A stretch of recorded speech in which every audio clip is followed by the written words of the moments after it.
नमस्कार विद्यार्थी मित्रांनो, मी प्राध्यापक संजय भास्करराव शिंदे, कैलासवासी ज्ञानोजीराव साळुंखे हायस्कूल व ज्युनियर कॉलेज पाटण, जिल्हा सातारा. ज्ञान, विज्ञान आणि सुसंस्कार यासाठी शिक्षण प्रसार या ध्येयाने प्रेरित होऊन ज्यांनी श्री स्वामी विवेकानंद शिक्षण संस्थेची स्थापना केली, ते संस्थेचे संस्थापक शिक्षण महर्षी डॉक्टर बापूजी साळुंखे व संस्था माता सुशीलादेवी साळुंखे यांना मी वंदन करतो. राज्यशास्त्र अभ्यास मंडळ, ज्युनियर कॉलेज विद्यासमिती, श्री स्वामी विवेकानंद शिक्षण संस्था कोल्हापूर. मार्गदर्शक प्राध्यापक B.S. खुतसर, चेअरमन राज्यशास्त्र अभ्यास मंडळ विद्यासमिती. प्रिय विद्यार्थी मित्रांनो, आज आपण इयत्ता 11वी राज्यशास्त्र विषयातील दुसरे प्रकरण पाहणार आहोत. प्रकरणाचे नाव आहे स्वातंत्र्य आणि हक्क. स्वातंत्र्य आणि हक्क या प्रकरणामध्ये आपण स्वातंत्र्य ही संकल्पना व स्वातंत्र्याविषयी वेगवेगळ्या विचारवंतांनी मांडलेली मते पाहणार आहोत. तसेच हक्क ही देखील संकल्पना आपण पाहणार आहोत. तसेच इतर काही महत्त्वाच्या संकल्पना पाहणार आहोत. तर मग आपण आपल्या प्रकरणास सुरुवात करू. सुरुवातीला आपण स्वातंत्र्य आणि हक्क या प्रकरणाची प्रस्तावना पाहू. लोकशाही असणाऱ्या देशांमध्ये नागरिकांना काही हक्क आणि कर्तव्ये असतात. ज्यावेळेस या हक्कांचे व कर्तव्यांचे रक्षण केले जाते, त्यावेळेस लोकांना स्वातंत्र्य मिळते असे मानले जाते. हक्क म्हणजे लोकांना शासनामार्फत मिळालेला एक विशेषाधिकार होय. तसेच स्वातंत्र्य हे लोकशाहीचे एक महत्त्वाचे वैशिष्ट्य आहे. तर आपण या लेक्चरमध्ये स्वातंत्र्य आणि हक्क या प्रकरणातील स्वातंत्र्य हा महत्त्वाचा भाग समजून घेऊ.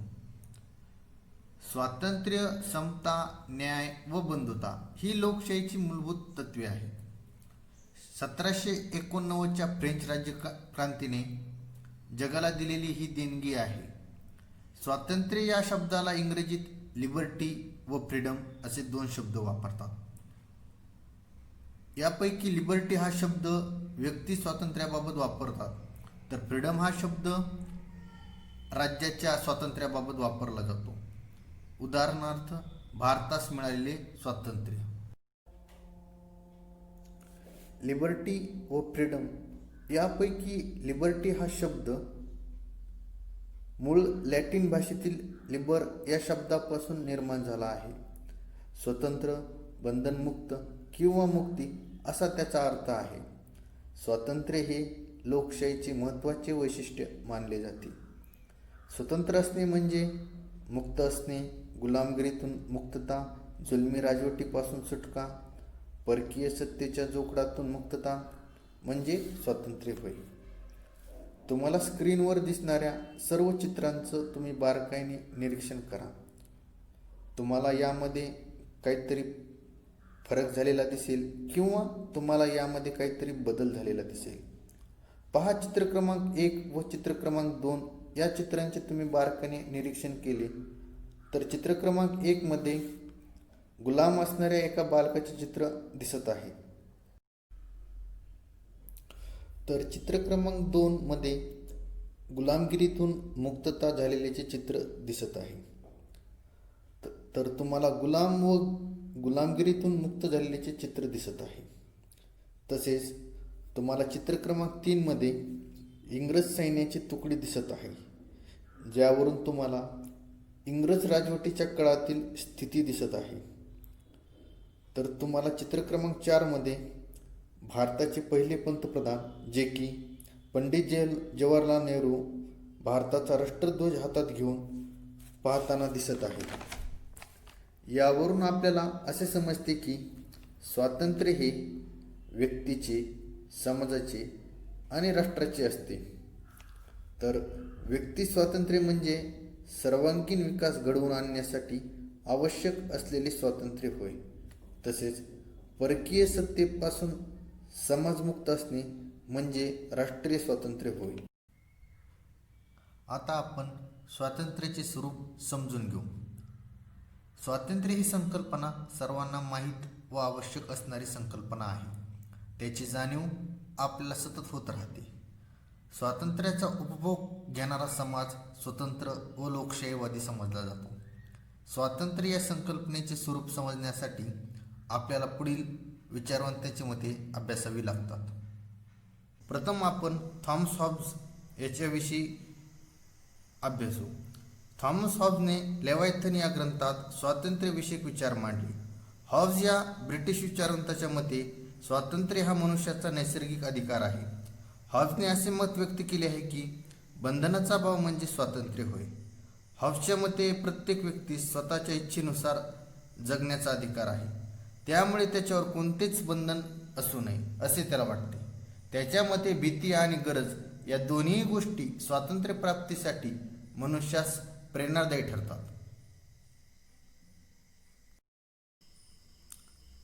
दुसरा विचारवंत म्हणजे जॉन लॉक. हॉब्सप्रमाणे जॉन लॉक हा ब्रिटिश विचारवंत असून स्वातंत्र्य हा मनुष्याचा नैसर्गिक अधिकार आहे असे तो मानतो. लॉकने स्वातंत्र्याची संकल्पना ही नैतिक दृष्टिकोनातून मांडली आहे. त्याच्या मते प्रत्येकाने स्वतःचे स्वातंत्र्य उपभोगत असताना इतरांच्या जीवितास व स्वातंत्र्यास बाधा येणार नाही याची काळजी घेतली पाहिजे असे जॉन लॉक म्हणतो. स्वातंत्र्य हा मानवी जीवनाच्या अविभाज्य घटक असल्याने समतेच्या तत्वाचे पालन करून आपल्या स्वातंत्र्याचा उपभोग घेतला पाहिजे असे त्याला वाटते.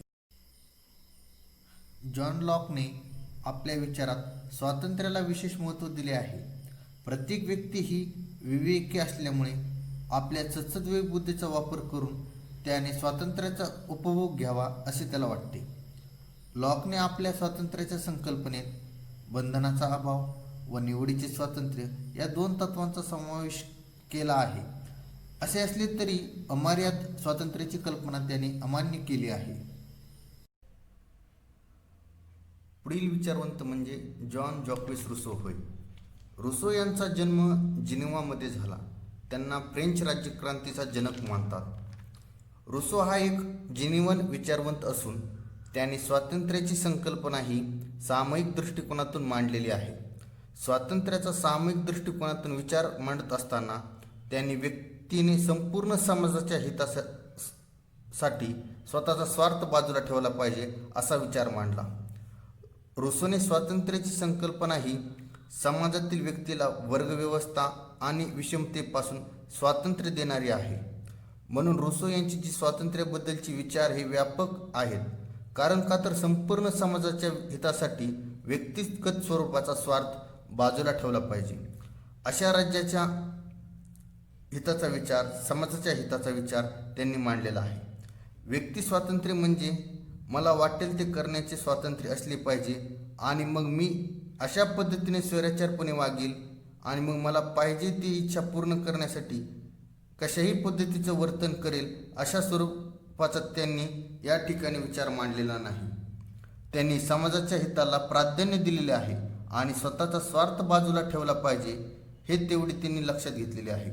तसेच समाजामध्ये जी वर्गव्यवस्था आहे आणि जी विषमता आहे, जातीच्या आधारावर असेल, धर्माच्या आधारावर असेल आणि आर्थिक परिस्थितीच्या आधारावर असेल, अशा कोणत्याही स्वरूपाच्या आधारावरची वर्गव्यवस्था व विषमता रुसोला मान्य नव्हती. या वर्ग व्यवस्थेपासून आणि विषमतेपासून स्वातंत्र्य देणारी व्यवस्था असली पाहिजे, त्यालाच आपण स्वातंत्र्य म्हटलं पाहिजे अशा स्वरूपाचा व्यापक विचार जॉन जॅक्विस रुसो यांनी मांडलेला आहे. रुसोच्या म्हणण्यानुसार मनुष्य हा जन्मतः स्वतंत्र आहे, परंतु तो सर्वत्र शृंखलांमध्ये बंदिस्त आहे असे रुसो यांचे मत आहे. म्हणून मनुष्य हा जन्मतः स्वतंत्र आहे असे रुसो यांचे मत आहे, परंतु राज्यव्यवस्था व समाजव्यवस्था निर्माण झाल्यानंतर अनेक प्रकारच्या शृंखलांमध्ये तो बंदिस्त आहे अशा प्रकारचा विचार त्यांनी मांडलेला आहे. पुढील विचारवंत म्हणजे जेरेमी बेंथम. हे सुद्धा ब्रिटिश विचारवंत आहेत. जेरेमी बेंथम यांनी सुख प्राप्तीच्या दृष्टिकोनातून स्वातंत्र्याचा अर्थ स्पष्ट केलेला आहे. त्यांनी स्वातंत्र्य आणि सुख यांचा परस्परांशी संबंध जोडला. बेंथम यांनी सुख प्राप्तीच्या दृष्टिकोनातून स्वातंत्र्याची संकल्पना मांडली आहे. म्हणून जेरेमी बेंथमच्या विचारात अधिकतम लोकांचे अधिकतम सुख हा मूलमंत्र होता. जास्तीत जास्त लोकांचे जास्तीत जास्त सुख हाच जेरेमी बेंथम यांच्या विचाराचा मूळ गाभा आहे. पुढील विचारवंत म्हणजे जॉन स्टुअर्ट मिल. मिल हा ब्रिटिश विचारवंत स्वातंत्र्याचा कट्टर समर्थक होता. मिलने आपले स्वातंत्र्यविषयक विचार ऑन लिबर्टी या आपल्या सुप्रसिद्ध ग्रंथात मांडले आहे.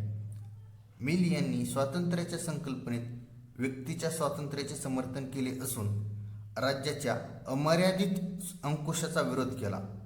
म्हणून राज्याने अमर्यादित स्वरूपाचा अंकुश नाही ठेवला पाहिजे असा त्यांचा विचार आहे. व्यक्तिवादी विचारांचे मिल हे विचारवंत आहेत. व्यक्ती स्वातंत्र्याचं त्यांनी समर्थन केलं आहे. त्यांनी दिलेली स्वातंत्र्याची संकल्पना म्हणजे स्वतःवर म्हणजे व्यक्तिशः पर्सनली स्वतःच्या शरीरावर फिजिकली आणि बुद्धीवर म्हणजेच मनावर व्यक्तीचा पूर्ण अधिकार आहे असे त्यांचे विचार असून आजही त्यांचे स्वातंत्र्यावरचे मुद्दे समर्पक आहेत. स्वातंत्र्याच्या दोन संकल्पना किंवा बर्लिनचे स्वातंत्र्यविषयक विचार. इसाया बर्लिन हा एक रशियन ब्रिटिश विचारवंत आणि इतिहासतज्ञ होता. त्याने 1958 मध्ये प्रकाशित केलेल्या स्वातंत्र्याच्या दोन संकल्पना या निबंधात इसाया बर्लिन यांनी आपले स्वातंत्र्यविषयक विचार मांडले आहेत. त्यात त्यांनी नकारात्मक स्वातंत्र्य व सकारात्मक स्वातंत्र्य या दोन संकल्पना मांडल्या आहेत. इसाया बर्लिन यांच्या मी कोणत्याही व्यक्तीचा गुलाम नाही या विधानातून नकारात्मक स्वातंत्र्य व्यक्त होते, तर मीच माझा मालक आहे या विधानातून सकारात्मक स्वातंत्र्य व्यक्त होते. नकारात्मक स्वातंत्र्याच्या संकल्पनेचा उदय हा अभिजात उदारमतवाद व नव उदारमतवाद या दोन विचारप्रणालीतून झाला आहे.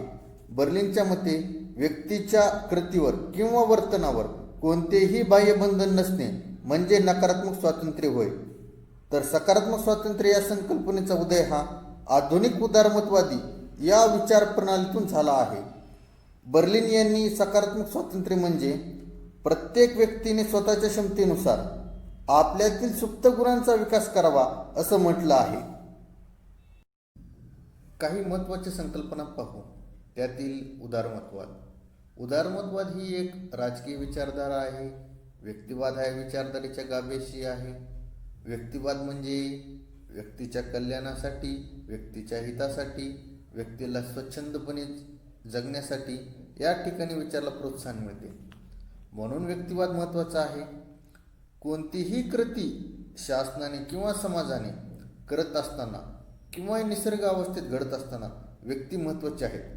म्हणून व्यक्तीचा विचार, त्यांचे अभिव्यक्ती स्वातंत्र्य, त्यांचे व्यक्तिमत्व स्वातंत्र्य, याला योग्य अशा पर्यायाची निवड करण्याचे स्वातंत्र्य आणि एकंदरीत व्यक्तिमत्व विकास आणि विकासाला प्रोत्साहन देणारं वातावरण म्हणून व्यक्तिवाद हा महत्त्वाचा आहे.